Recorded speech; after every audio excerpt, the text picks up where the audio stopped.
Mga magulang, ang mga ginagawa nyo ay nagiging tama sa mga mata ng mga anak ninyo. Kaya, maging mapanagutan kayo. Magkakaanak din yung anak ninyo, magkakapamilya din yung anak ninyo. Huwag nyong isalin yung mga issues ninyo.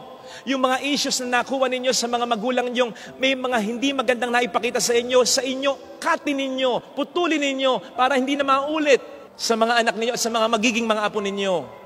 Tandaan po natin yung warning ng ating Panginoon sa Lucas 17 tungkol dito. Ang sabi ng ating Panginoon, mabuti pa sa iyo na sabitan ng giliang bato sa leeg at itapon sa dagat kaysa maging sanhi ng isa sa pagkakasala ng mga isa sa maliliit na ito.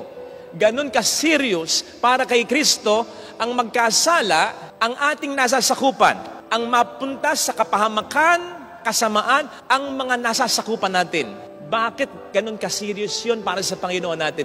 Kaya nga kita nilagay sa katungkulan na yan para akayin sila sa kabutihan, tapos sa akayin mo sa kasamaan, pananagutan mo sa akin yan.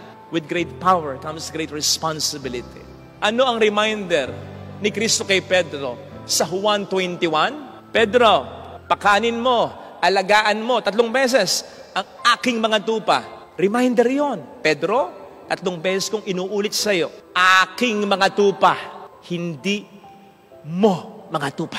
Father Fidel, yung mga parokyano mo, yung mga sakristan mo, sakristan ko yan. Lektor ko yan. Parokyano ko yan.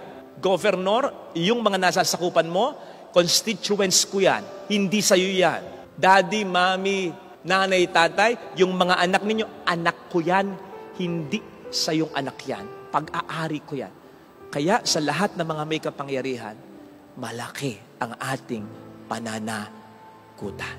Kung pare-pareho tayong nagkakasala at pare-pareho tayong papaluin ng Panginoon, doble ang palo natin pag nagkataon. Bakit?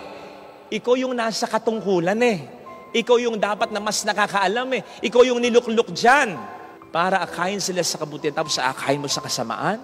So isipin po natin yan, mga kapatid. Isipin natin, anong klaseng kapangyarihan ang binigay sa atin ng Diyos?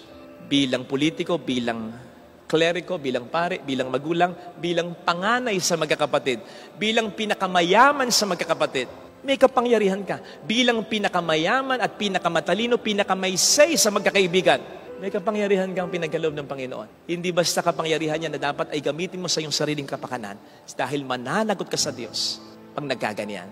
Remember, hindi ka ilalagay ng Panginoon sa kapangyarihan kung alam niyang hindi ka niya magagamit sa kabutihan. Magpagamit ka sa Diyos sa kabutihan at huwag sa kasamaan.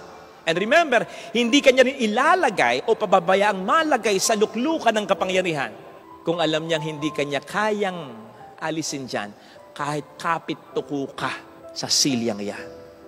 Ito sana ang hiling nating biyaya at makita sa ating banal na pagdiriwang sapagkat ang Diyos na naglukluk sa atin ng kapangyarihan ang siyang mag-aalis din sa atin ng kapangyarihang yan kung kinakailangan.